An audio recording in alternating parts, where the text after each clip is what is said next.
വച്ചനൊന്നൊരു കൊച്ചൻ, നമ്മുടെ അഭിഷേക് ബച്ചൻ്റെ അച്ഛൻ. തൊണ്ടക്ക് ദിവസമില്ല. ഒരു വിധം ഒപ്പിച്ച്. വച്ചനൊന്നൊരു കൊച്ചൻ, നമ്മുടെ അഭിഷേക് ബച്ചൻ്റെ അച്ഛൻ. പണ്ടൊരു കാലം പുള്ളി സോല നടിക്കണ കാലം. ചാൻസും ചോദിച്ച് കരഞ്ഞും കൊണ്ടെത്തി, ചാൻസും ചോദിച്ച് കരഞ്ഞും കൊണ്ടെത്തി. മീശ വിരിച്ചൊരു ചുരുൾമുടിയൻ, താടി വളർത്തിയ ഒരു തടിയൻ, അംജദ് ഖാനെന്നൊരു പകയൻ. അരേ ഓ സാമ്പ ഇസ് പിസ്റ്റൽ മേ 3 ഗോലി ഹേ. എത്ര? 3 ഗോലി. പിന്നെ വേറെന്തൊക്കെ കള്ളിമാർ പറയുന്നുണ്ട്. എല്ലാം പറഞ്ഞു വരുമ്പോ നമ്മുടെ വെടി തീരും. തൽക്കാലം ഇപ്പൊ വെടിയിൽ നിർത്താം. ഇപ്രായത്തിൽ അതേ പറ്റുള്ളൂ. Tissue tissue tissue. ബച്ചനൊന്നൊരു കൊച്ചൻ, നമ്മുടെ അഭിഷേക് ബച്ചൻ്റെ അച്ഛൻ. പണ്ടൊരു കാലം പുള്ളി സോല നടിക്കണ കാലം.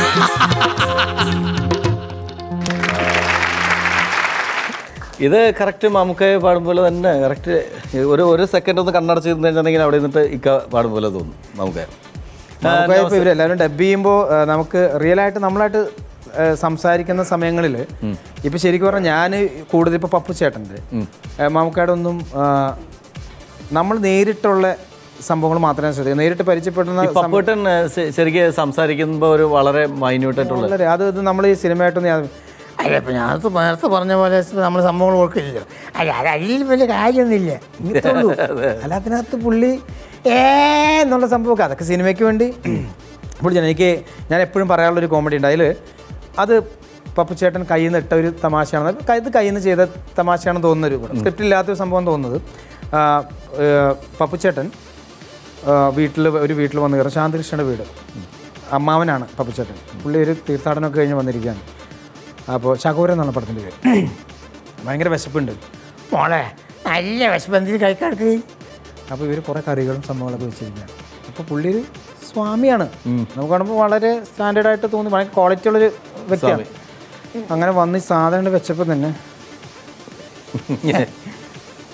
അത് അരിയാട്ടുന്ന പോലെ ഇതൊക്കെ എടുത്തിട്ട്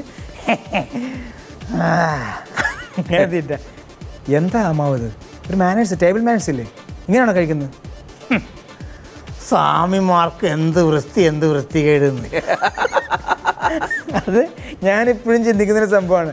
ഏറ്റവും കൂടുതൽ വൃത്തി കാത്തു സൂക്ഷിക്കുന്ന ആളുകളാണ് വേണ്ടത് സ്വാമിമാരാണ്. അപ്പോൾ അങ്ങനെ റിയലായിട്ടുള്ള കുറേ തമാശകളൊക്കെ നമ്മൾ നേരിട്ട് ഞാനിപ്പോൾ മാമുക്കൊക്കെ സംസാരിക്കുന്ന സമയത്ത് അവരുടെ കുറേ കാര്യങ്ങൾ ഇങ്ങനെ ചോദിക്കും. നമ്മൾ ഈ ഒബ്സർവ് ചെയ്യുന്ന കൂട്ടത്തിൽ തന്നെയാണ്. അപ്പോൾ ഞാനിപ്പോൾ നവാസ് മാമുക്കയാണ് ഞാൻ ചോദിക്കുന്നത്, കാഷ്വലായിട്ട് വയ്ക്കാണ്. അയക്ക എന്താ വിശേഷം? പ്രത്യേകിച്ച് ഒന്നും എങ്ങനെ പോകണം?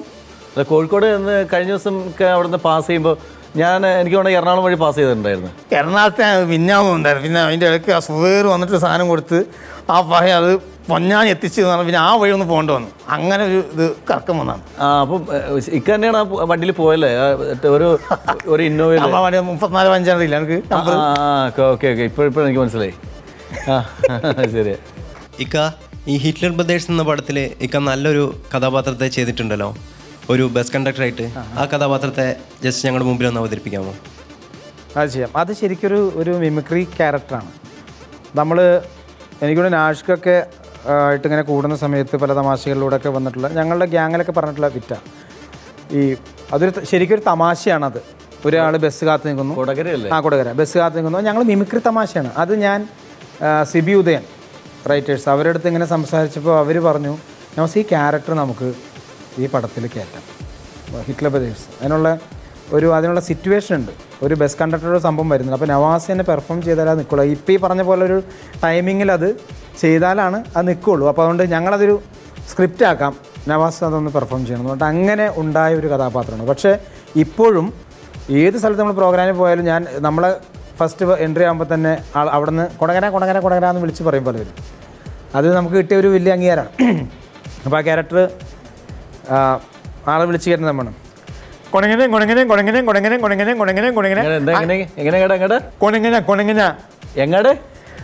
വന്നി കൊണങ്ങിനിക്ക്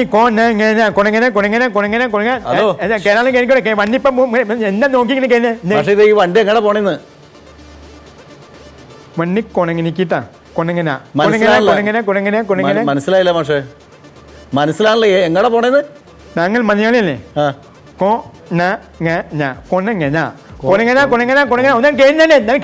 പറയട്ടാ മലയാളത്തിൽ പറ ഇത് എങ്ങടെ പോണത് പിന്നെ അമ്മയുടെ നെഞ്ചെന്തെങ്കിൽ തെരുവാണ് അത് മനസ്സിലായി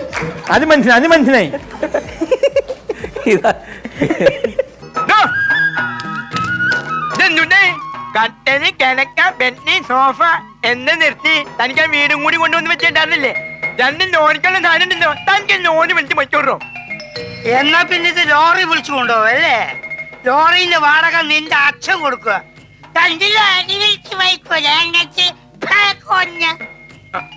അല്ല നാണില്ലാത്തവരടുത്ത് പന്നിട്ട് എന്താ കാര്യം ഈ നാണപ്പിന് ഇത്തിരി നാണം കുറവാടാ മാറി എന്നെയൊക്കെ ഞാൻ കാണുന്നുണ്ട് എന്നിട്ടേ ഒരു പന്തടിക്കാനും സ്ഥലമുണ്ടല്ലോ വണ്ടി പോകും 10 മിനിറ്റുള്ളോ കൊണകരാ അഞ്ചേന് മഞ്ഞേന് കുഞ്ഞേന് കുറ്റാന് പേരാമൂഞ്ഞ് വഴി കൊണകരാ ചേട്ടാ ഒന്ന് അന്വേഷിക്കണ്ട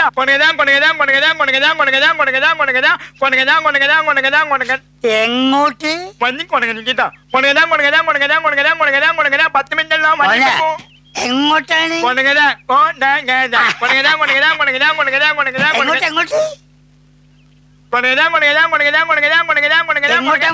തന്റെ അമ്മേനെ നെഞ്ചെന്തെങ്കിൽ അത് മനസ്സിലായി